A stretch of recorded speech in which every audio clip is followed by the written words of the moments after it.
Welcome to the May front yard garden tour. Notice anything different?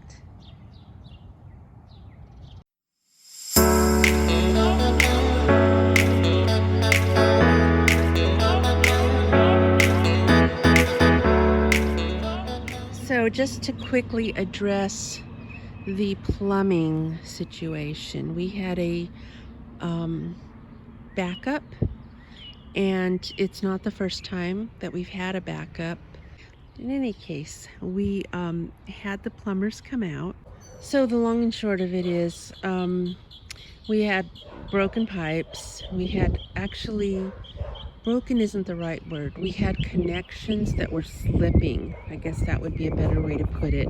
And that had turned some weird angles. And of course, as you've probably noticed, I have a lot of trees in my front yard. It's part of what attracted us to this house because they're beautiful, but they have roots. And roots are a problem when it comes to plumbing.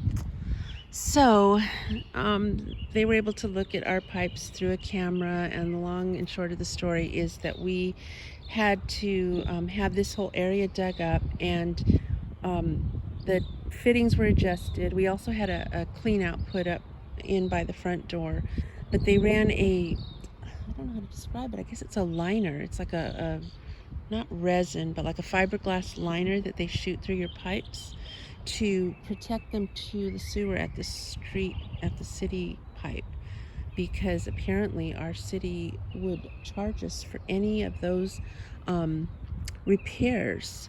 You know, this whole area. I wonder if that's what that crack is from. I never noticed that before. Wow. Anyway, the city only maintains their pipe, which goes straight through the street. And actually, they replaced those year before last. But everything from their pipe in here into our property, even if it's past our property line, we have to pay for. So after a lot of consideration and consultation with these plumbers, we decided to go for this liner because this liner is guaranteed for 10 years. It becomes rigid once it's blown in, and it will keep us from having issues. And this repair, this little puppy, if we were to have to repair it down the road, of course, you can imagine they'd have to tear up the sidewalk, they'd have to tear up the curb and the street, and that could run upwards of $20,000 to $30,000.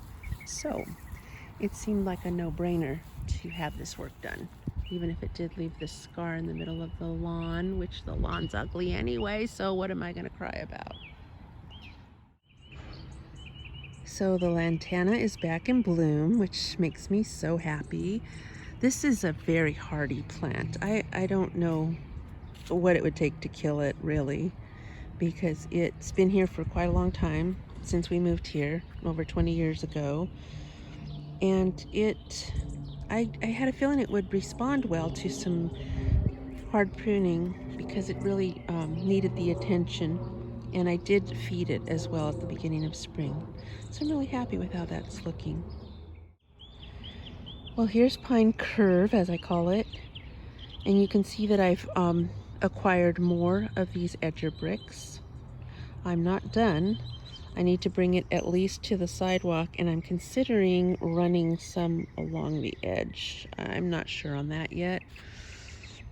I have not tackled this nasty grass yet. I'm not looking forward to it.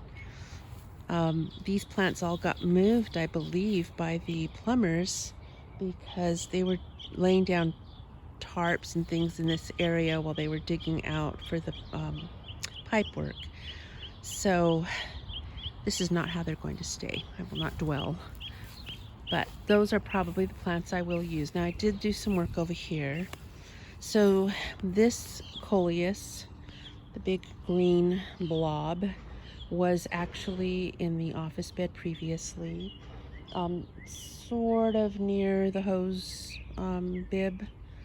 And I really didn't know what to do with it. I didn't want to throw it away, but I wanted to make room for some other plants that I was moving around. So we'll see how it does here. These plants for sure are going to go where I've got them placed. I did start pulling out the Bermuda grass here where I was planting a new clearance plant. This is a columbine. And I removed some in the area where the coleus went, but you can see there's still some to remove here and there before I get to the thick part, which I'm going to try to do all at once. I'm going to actually postpone that, I should say, until I finish the remnants of this area. So this is where I'm at on this. The bricks have all been moved. It just needs to be pulled out and shaken off. I kind of ran out of room in my green barrel, and I just didn't want to have grass piled up everywhere, so that was a good excuse to stop working on it. This, my friends, is my red blooming azalea, which had been in the office bed forever, not doing well. It's been moved like 3 or 4 times, and it has just amazed me. I just think it's so beautiful. I've never seen it do this in all the years that I've had it, so I guess this was a good move. It's happy here. I moved, I'm not sure if I mentioned it previously, but I moved a white and I'm not sure if that's a pink or blue, but I've moved 2 other hydrangeas over here. And I have to address the ivy. I had torn all the ivy out, which is, that's a losing battle. Ivy's very resilient and persistent. But I did apply something to the stump hoping to kill this out, and it did not do the job, obviously. But if I keep treating it, I'm hopeful that I will be able to win the battle. We'll see. Anyway, let's go back to that beautiful azalea and my little cute kitty. Well, let's take a look at what's new in the office bed. I did add a couple of extra stepping stones. I have not seated them. I have not recessed them into the soil, so they're still kind of, wobbly. Well, they're not going to wobble now because I want them to. I had this little caprosma. I'm not sure how to say that, but it's a lemon lime caprosma, and I got it from one of the gardening class meetups. The first one I went to, actually, so that would have been last summer, and it was a teeny tiny little thing, and I've just been potting it up. I think I potted it up twice, and this year, this spring, of course, it just shot up, and it's looking sturdy enough to go in the ground, so that's what I did with it. I also want to point out that there is no more mulch on our front driveway because my husband came out and pulled all the weeds back here and piled up all the mulch, which is what I wanted him to do. I wanted to show you that I've got a couple of little Indian hawthorns back here that I am pretty sure I'm going to place in this area. They're just sitting here for me to evaluate. I like to do that with my potted plants, is leave them in an area where I think I want to use them and consider on them, because I don't like having to move things if I don't have to. So if I give myself some time to think about stuff, I usually can be more decisive, I guess. Now this here is new. Well, there's a lot new in the front bed, and I actually have to say that surprises me, because I thought with all that we have going on in the back that I wouldn't spend much time out here, but we've had some delays in the back, and so it's been a good thing because I've been unhappy with some things out front, and I'll discuss those as we go forward. But here's my new acquisition, this Obelisk. It was on my Amazon wish list, and one day it just showed up at my front door. It was a gift from my sweet aunt. She had gotten my wish list link from my daughter, and I was so excited to get it. I didn't really know what I wanted to do with it though, so I scrambled and came up with a plan. I came up with a plan that didn't work, and then I came up with a second plan. So this is the second plan. I got this pot from one of the box stores, either Home Depot or Lowe's. And the plants, the one in the middle is a mahogany splendor hibiscus. And I have wanted to have that plant for quite a long time. I saw it on Garden Answer, Laura Groot, in her cutting garden. And I didn't order the seeds from Johnny's Seeds because I just had ordered so many other seeds, and I couldn't justify it. But at one of my garden meetups with my gardening class, someone had it in a little seedling form. So I've been taking care of it. It's gotten kind of big, and it's the perfect size, I think, to put in here. And then along with that, I don't know if you can see, I've got some little tiny seedlings back there. That's some Thumbergia, which is a black-eyed Susan vine. These are actually white with a black center. So I think those will look really pretty if they don't take over on this obelisk. Apparently both of these plants are perennials in our area, so I can trim on them, I'm sure. And then I'm really happy with how the fountain grass is doing in this urn. It seems like it's shot up since I filmed the April, excuse me, front yard tour. And so I'm pleased with how that's looking. Other than that, I haven't really changed much here in this general area. Well, now I'm seeing what I've changed. I have added a lot more little stepping stones. The ones that used to be in front of the bench in the garage bed, they didn't look good with the gravel, but they're fine for this area. And so to give myself landing pads, I've also added some bricks. But it makes it so much easier to walk around and deal with the plants and weed and just whatever I need to do. So here's one of the changes. We'll start right here. This is a little azalea. It blooms white, and it used to be directly under the window of the office. And I moved it because since the last video, I had planted a hellebore here. I found a hellebore, and I was so excited because it was in my within my budget. And just to go back a minute here, I had found a hellebore at Armstrong, and it was so outrageously expensive that I could not justify buying it. But the one I found at my local garden center was less than half the price of the one that I saw at Armstrong, and it was probably twice as large. So I've put it back where the azalea was. There's the hellebore right there. So basically I just switched these two plants. Because it was bugging me, the height difference, it just didn't look right. The hellebore was real tall, and it hasn't even really grown here yet. And it was kind of, the flowers were kind of almost at the top of the boxwoods, and it just, I don't know, it wasn't flowing for me. Now the other big change here is the hydrangea hasn't changed. That's been there, that's going to stay there. But the pedalori, I can't remember what it's called now. Anyway, this plant had actually been further over, and I have been trying to figure out how to mask those little vents, those little grates there, and I tried a couple of things. I put a few plants in front of it, I put pots in front of it. I just was not satisfied with everything that was going there, and it occurred to me to move this, and I'm really liking it. It doesn't obscure it completely, but what I really like is how well it goes with the fountain grass. I mean, I love that combination. The colors look really good to me, and I like how the petaloria, whatever it is, goes with the dichondra, the silver falls. I just think that looks really good. So that's a happy move. And then I found a bunch of impatiens on clearance for $1 at Lowe's probably. So those are filling in here. I don't really want to keep impatiens here in the future, or any annuals. I really want this just to be perennials, but since I've got bare spots and these were so cheap, they'll be a space filler. I moved the gomphrena that was over by my hose, and I think that one's going to be a spreader. So that's what I'm hoping will fill in this area. And then I found a lime twist, or twist of lime, I guess, heuchera. I'm pretty sure that's what the first one was, so I've added the second one, and I like the way that brightens this area. And then I have another darker heuchera. I don't remember what that one's called. And I'm filming from a weird angle because dun, dun, dun, I've got stuff piled up here from when they were working on the plumbing.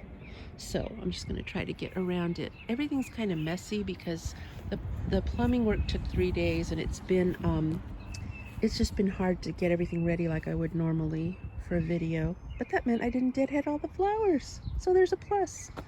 So this pot is new. I've had the stand that it's on for a while, and the trellis, or the obelisk, is new as well. The pot was from either Home Depot or Lowe's, and I actually had bought it for the obelisk from my aunt without measuring. So guess what? It didn't fit. It was just slightly too small in circumference for that obelisk to fit in there. And I had actually bought the carpet rose with the idea of this being the spot for that large obelisk. And I loved the rose so much that I didn't want to return it. And the pot was inexpensive, and it seemed like a bigger hassle to return it. So I kept it. The little obelisk here was one of several that I purchased from OfferUp, not all from the same person. One was from a lady out in Corona. I don't normally go that far for offer up, but she had a pot that I thought was going to be perfect for the obelisk. And when I got out there, it was so stinking heavy. There was no hope of moving it. My daughter went with me, and that whole thing alone is a story. There was a Japanese maple in it, which I did end up bringing home, but the pot stayed. So she had 3 obelisks. She made me a really great deal because she was in a rush to move out, to get rid of stuff because she's moving out. So that's how I ended up with these obelisks, hers. And then the others I got from a local lady. But it was weird. I don't see these obelisks very often. And I got, I don't even remember how many, but from 2 different ladies. They were dirt cheap. And when we leave, if we leave, selling them won't be a problem, I don't think. They're very beautiful and they should be easy to get rid of. So I'm getting beside myself. I have moved the delphinium, which was in this general area, and acquired a second delphinium on clearance. So the purple one was the original one, and the blue one is the new one. It was really wilty and dead, and I was worried this one might be beyond saving, but it came back, so I'm happy. And this is where that big coleus that's now under the pine trees had been. And in its place, I've got a little tiny baby coleus. And this red one down at the very bottom was somewhere back here. I've moved it. And then the maidenhair fern was back there, and I moved it all to make room for the delphiniums. I think they'll look better back here because of the height. And then in the process of moving them, I unearthed a bunch of little bulbs that I don't know exactly what they are, but I may have destroyed them. I hope I didn't. My suspicion is they're caladium or calla lilies, because I used to have calla lilies out here. I think I've mentioned it before, and they were probably more toward the back. They were colorful calla lilies, not white ones, and I had them many years ago, and then I neglected the garden while taking care of my mom, and after her death, and taking care of my dad, and I had just been getting foliage from them. I hadn't been getting flowers. So I've planted them around here. I don't know if they'll come up. The caladium, I did plant a caladium last year, and I don't remember exactly where it was. It was somewhere near the coleus, so it may still be there. We'll find out. And maybe they don't come up. It's no great loss. Moving forward, I have not done the moss project, which involves raising these little stepping stones, because I just haven't.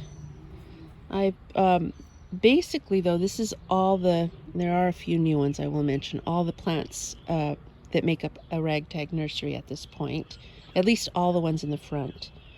There are those that are under the pine trees, and I do have a few in the backyard that are going to actually be homed there.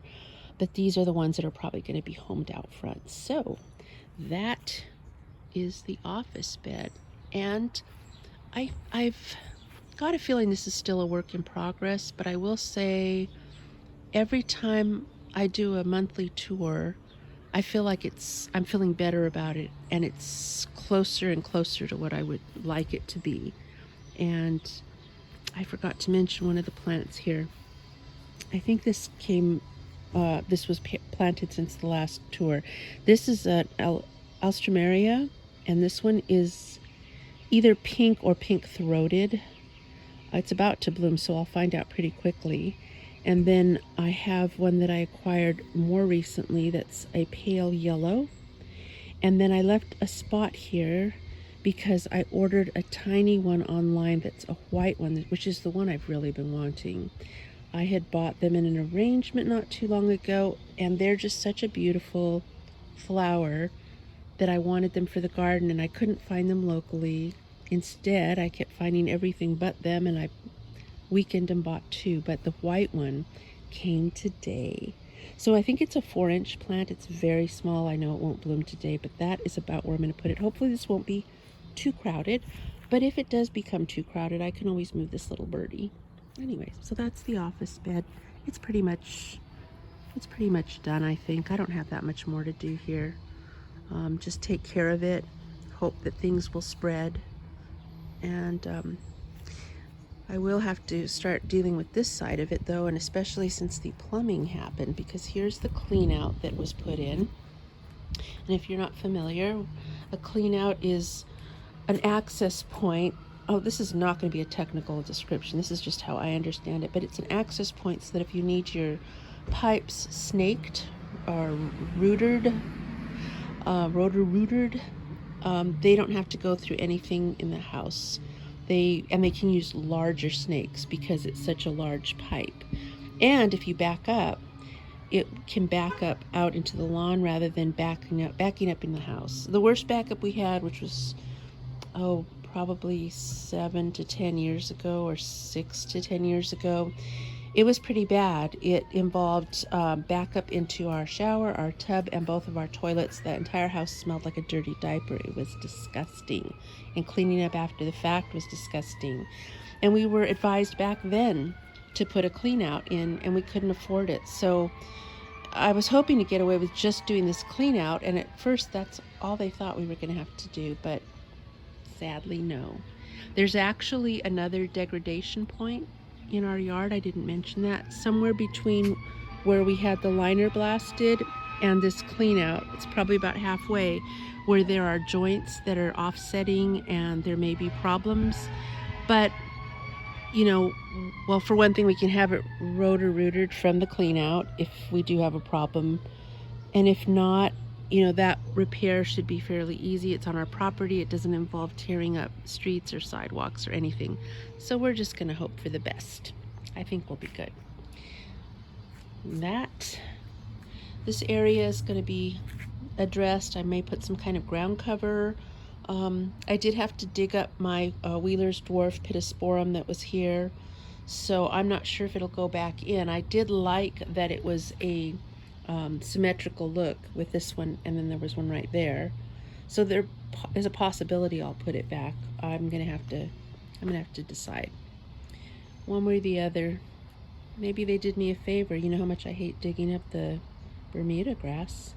So in place of the mulch on the front lawn, we now have a mountain of gravel. And this gravel, if you've been following me or know anything about my projects, is destined for our back garden. We are converting about 1/3 of our yard into gravel from Bermuda grass. So I use the word lawn loosely. You can get a pretty view of my neighbor's yard. Doesn't she have a beautiful little front garden? I just love it. In fact, she inspired me with her roses, her icebergs, to put mine where I put it. So the gravel has not been moved, not one wheelbarrow, because we're still grading and leveling out there, but it will probably start being moved very shortly. The most important thing is getting the beds in place. We're going to grade or excavate around the beds so that they're not recessed into the gravel, but that they're on the ground level as it sits right now. I think if I understood, I was watching a video from the Impatient Gardener, and Erin was talking about one of her regrets with her beds is that they ended up being recessed because they excavated the whole area, then put the beds in, and then put, I don't know if she uses gravel or mulch now, I can't remember, but whatever it was up above the sides of the beds. So anyway, if I understood her right, she didn't like that she'd done that, and I think it's a probably good idea to not have the beds recessed into the gravel, so that's how we're doing it. So, got to try to figure out how to deal with that stain. Makes me unhappy every time I see it. This would be the Japanese maple that I acquired in Corona. If you are from the area, you know that's about maybe between 45 minutes and an hour away from me. As I said, I don't usually drive that far for an offer up deal, but there was a beautiful pot that this tree was in. Not beautiful, that's not even the right word. It was just a large pot. It was dark. I thought it would obscure into my background, and it looked kind of earnish. It wasn't something I was in love with. And when I got to her house, I decided I really didn't like it at all. And thankfully, it was too heavy for me to move. But in the process of trying to figure out if we could lighten it, the woman suggested we dig the Japanese maple out. And she also told me she would be fine if I just bought the maple and if I couldn't move the pot. And so I was grateful that I couldn't move the pot because I changed my mind about it. And I got this maple at a really good deal. And the only thing that's a little bit, oh, I don't know what word to use, disappointing, I guess, is that I don't think she really knew how to prune it. So it's got a lot of weird cuts.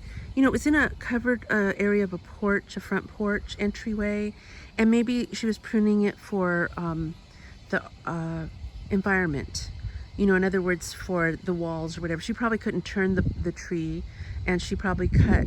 Now that I think about it, I'm sure that's what she did. She probably had the wall on this side of it and just had to cut any growth that was extending toward the wall. So there also is this weird branch here that is rubbing, which in my mind that should be cut. It actually wasn't the way it is now. It was curling around this branch, and I carefully moved it out, and I was wondering if I could space it somehow, but you know, I'm thinking I'm just going to need to cut that off. I don't think that's what you want. I don't think you want branches that are rubbing. Although I hate cutting it because I like that this lower branch is, you know, so graceful. If anyone is very knowledgeable, actually I should ask my professor for my gardening class. I would prefer to leave it. I think it's hard to see the shape because the shrub behind it has red foliage too, but it's one of the graceful parts of this tree because it's a lower lateral branch and it's very pretty. We'll see. Also, I finally found out the name of this shrub thanks to watching The Enthusiastic Gardener, Jeanette in England. She actually recently purchased one of these for her landscape, and I was watching her thinking, I know that plant, I have that plant. So I was happy to find out the name.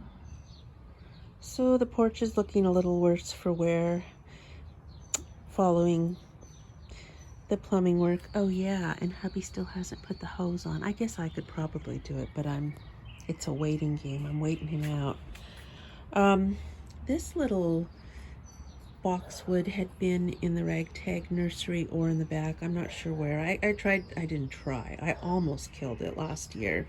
And I brought it back to life and kind of pruned it up, and now it's kind of in the shape of a topiary, but I have no plans for it. No idea where it's going to go. It's just here, so don't forget to water it. Everything here is looking pretty, though not flourishing, but I'm happy with how it all looks. And everything on the porch, same thing. Everyone needs a little haircut, and this area needs to be cleaned, but it is what it is at the moment. The myrtle is in full sun right now, so excuse that. But it's filled in quite a lot. You'll remember how opaque and see-through it had been when I first trimmed it at the beginning of spring. It's begging for a trim right now, and we'll get to that. Ooh, I almost tripped on something. The rose has filled out a little bit. It has bloomed a little bit more, not much. I think those blooms are now gone. I've got all this stuff on the porch from the work I was doing while the plumbers were here. I kind of worked outside so that I was available to them since the work needed to be done anyway. Anyhow, and the other thing is this lovely red bud. Look at that thing. It is just full. It's the lateral branches are really arching down now because they're just so heavy with all the beautiful leaves and seed pods. So it's just a thing of beauty. I love it. Well, I ended up being pretty chatty this month, so I didn't want to post a super long video.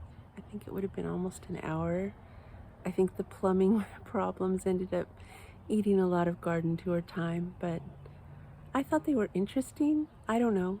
And they were obviously going to be something that you would see as I went through the front. So I'm dividing this into two parts. This will be the end of part one. They were all shot on the same day, but I'll post the second part tomorrow, and it's going to be a lot shorter. It's just the section that includes the entry porch bed and the garage bed and the walkway bed. So Thank you for watching. I really appreciate that you've taken some time out of your day to look at this video. If you haven't looked at my videos before, they're an ongoing series on the transformation of our home that we've neglected for way too long. So you'll be able to see where it started if you go to my playlist, Garden Tours. And if you want to see more of what's going on here, you can always subscribe. If you liked this video, please give it a thumbs up. If you want to be alerted when I do post a new video, you can click on the bell. I'm learning a lot about YouTube, and a lot of those actions will help make my video more available to people who might be interested in seeing them. So I'd appreciate it if you do any of those things, and comments are always appreciated, of course. There was something else I wanted to say and I can't remember what it was, so I guess we'll leave it there. Thank you again for tuning in, and I know what I was going to say. I do one of these tours of the front once a month, and I do one of the back once a month. But I am trying to do weekly videos, so I'm starting to do other little videos in the weeks between the tours. So I hope to see you next time, and I hope you have a great time working on your garden or watching garden videos if that's what you like doing. Thanks again.